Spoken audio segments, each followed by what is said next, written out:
Dracarys.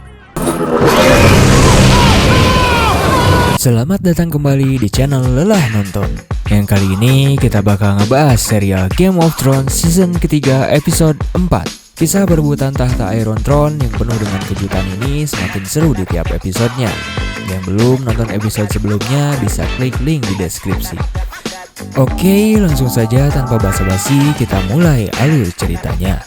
Scene di awal memperlihatkan Jaime yang telah dipotong tangannya oleh Locke. Tak berhenti sampai di situ, ia pun mendapat ejekan dari Locke. Di scene tersebut, Jaime pun terjatuh dari kudanya. Ia memohon untuk diberikannya air minum. Pasukan Locke pun memberikan minum kepada Jaime dengan cara mengguyurkan ke kepalanya. Lalu setelah itu, Locke memberikan Jaime minum. Ia pun lalu segera meminumnya. Dan Locke mengatakan kepada Jaime bahwa ia tidak pernah melihat seseorang begitu cepat meminum air seni kuda. Mendengar hal tersebut, Jaime pun lalu memuntahkan air yang telah ia minum. Saat pasukan Locke membangunkannya, Jaime mengambil pedang miliknya dan berniat melawan pasukan tersebut. Namun sial bagi Jaime, dia bukanlah seorang kidal dan tidak berdaya ketika memegang pedang dengan tangan kirinya. Akhirnya ia kembali mendapat siksaan dan tendangan dari Locke. Dan Locke mengancam Jaime apabila ia melakukannya lagi, tangan yang satunya juga akan hilang. Perjalanan pun berlanjut. Saat malam tiba, Brienne mengatakan kepada Jaime, "Kau tak boleh mati dan kau harus membalas dendam." Brienne mengatakan bahwa Jaime seorang pengecut. Karena telah kehilangan satu tangan saja, ia sudah merengek menangis seperti seorang perempuan. Brienne juga mengetahui yang dilakukan oleh Jaime, yang mengatakan kepada Locke bahwa ayahnya akan menebusnya dengan emas, dan ia menanyakan kepada Jaime mengapa ia menolongnya. Scene lalu berpindah ke King's Landing. Di scene tersebut memperlihatkan Tyrion yang datang mendatangi Lord Varys. Ia mengatakan kepada Varys mungkin ia mengetahui rahasia-rahasia saat pertempuran Blackwater Bay. Dan Tyrion menginginkan balas dendam kepada orang yang menyuruhnya, yaitu saudaranya sendiri. Mendengar hal tersebut, Lord Varys mendukung Tyrion untuk pembalasan dendamnya.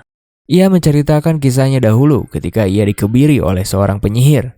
Dan itu alasan mengapa ia mau membantu Tyrion dalam peperangan melawan Stannis yang dibantu oleh penyihir merah Melisandre. Lord Varys lalu memperlihatkan kepada Tyrion penyihir yang mengkebirinya kepada Tyrion. Sementara itu, pasukan Night Watch yang berada di kediaman Craster terlihat sedang bekerja membantu membersihkan kandang babi milik Craster. Di scene tersebut, Ras merasa sudah tidak betah dan merasa Lord Commander dan Craster tidak akan memperdulikan mereka. Ketika White Walker datang, mungkin kita akan diberikan kepada makhluk tersebut seperti makanan babi. Di sisi lain, terlihat Gilly sedang menggendong anak laki-laki yang baru dilahirkannya. Lalu Samuel pun masuk ke ruangan tersebut dan membuat anaknya terbangun. Samuel menanyakan kepada Gilly siapakah nama anaknya. Namun Gilly mengatakan kepada Samuel bahwa anak ini belum memiliki nama. Gilly lalu memberikan kembali hadiah yang diberikan oleh Samuel ketika ia pergi dari tempat tersebut. Gilly mengatakan bahwa ia tidak membutuhkannya. Yang ia butuhkan adalah Samuel mau membantunya untuk menyelamatkan bayi laki-laki miliknya. Samuel hanya terdiam. Ia tidak mengetahui cara untuk menolong bayi tersebut dan ia pun pergi dari ruangan itu. Scene lalu memperlihatkan kembali penglihatan Bran dalam mimpinya. Ia berlari dalam sebuah hutan mengejar gagak bermata tiga. Dalam mimpinya tersebut, Jojen pun hadir mengatakan kepadanya bahwa Bran harus mengejarnya. Bran pun lalu memanjat pohon yang dimana gagak tersebut bertengger. Namun saat Bran ingin menangkap gagak tersebut, ibunya juga hadir dan melarang Bran untuk memanjat, dan ia disuruh untuk berjanji kepadanya. Bran pun terjatuh dari pohon tersebut dan ia terbangun dari mimpinya. Kembali ke King's Landing, terlihat Joffrey mengajak Margaery mengelilingi bangunan Seat of Baelor, yang dimana di tempat tersebut juga akan menjadi tempat dilangsungkannya pernikahan mereka berdua. Lady Olenna dan Cersei juga terlihat sedang berada di tempat tersebut. Mereka berdua juga sedang melihat-lihat gedung itu, membicarakan tentang pernikahan Joffrey dan Margaery. Ketika Joffrey dan Margaery berbicara tentang sejarah tempat tersebut dibuat, terdengar di luar gedung ada suara kerumunan rakyat King's Landing. Margaery mengajak Joffrey keluar untuk menemui rakyatnya, karena dia adalah raja mereka dan mereka di luar memujanya. Joffrey lalu memerintahkan untuk membuka pintu gedung itu, dan Margaery mengajaknya keluar. Terlihat saat mereka keluar, rakyat King's Landing menyoraki Margaery dan Joffrey. Namun berbeda dengan Cersei. Ia terlihat sangat marah ketika Margaery mengajak Joffrey menemui rakyatnya. Scene lalu berpindah memperlihatkan Cersei yang menemui ayahnya. Ia mengatakan kepada ayahnya bahwa klan Tyrell adalah sebuah ancaman. Namun Tywin Lannister mengatakan bahwa klan Tyrell membantu kita memenangkan perang. Cersei mengatakan bahwa Marjorie berhasil memanipulasi Joffrey. Mendengar hal tersebut, ayahnya mengatakan bahwa yang seharusnya dapat memanipulasi anak itu adalah ibunya. Cersei lalu mengatakan kepada ayahnya bahwa mungkin sesekali ayahnya bisa mendidiknya dengan benar agar ia mau patuh kembali. Lalu Tywin mengatakan bahwa ia akan melakukannya. Sementara itu di taman kerajaan, Lady Olenna sedang bersantai dengan dayang-dayang kerajaan. Tak lama kemudian Lord Varys pun datang mendatanginya. Varys menanyakan kepada Lady Olenna mengapa ia tertarik dengan Sansa Stark. Varys mengatakan kepadanya bahwa Lord Baelish akan pergi dari King's Landing dan dengan kepergiannya Sansa pun akan ikut bersamanya. Ia mengatakan bahwa Sansa adalah kunci untuk menguasai utara dan Lord Baelish adalah orang yang paling berbahaya di King's Landing. Varys menceritakan apabila Lord Baelish menikahi Sansa, ia akan berkuasa di utara.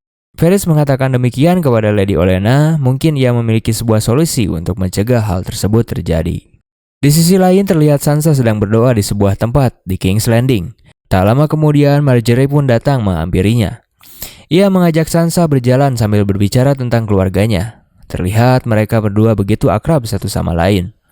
Sampai di satu pembicaraan, Marjorie mengatakan kepada Sansa bahwa di High Garden terdapat pesta topeng yang dilangsungkan selama sebulan penuh dan ia mengajak Sansa untuk melihatnya. Namun Sansa mengatakan hal itu tidak mungkin terjadi. Sang ratu tidak akan mengizinkannya keluar dari King's Landing.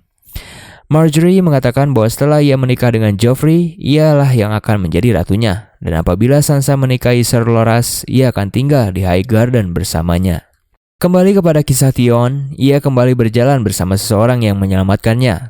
Orang tersebut mengatakan bahwa ia akan dibawa menuju Deepwood Moat karena adiknya berada di sana sedang menunggu Theon. Theon menanyakan kepadanya mengapa ia menyelamatkannya. Seseorang tersebut mengatakan bahwa ia mengetahui Theon dari ayahnya, bahwa Theon adalah satu-satunya putra yang selamat dari klan Greyjoy. Mereka pun sampai di sebuah kastil dan mereka berdua lalu memasuki tempat tersebut melewati jalan bawah tanah.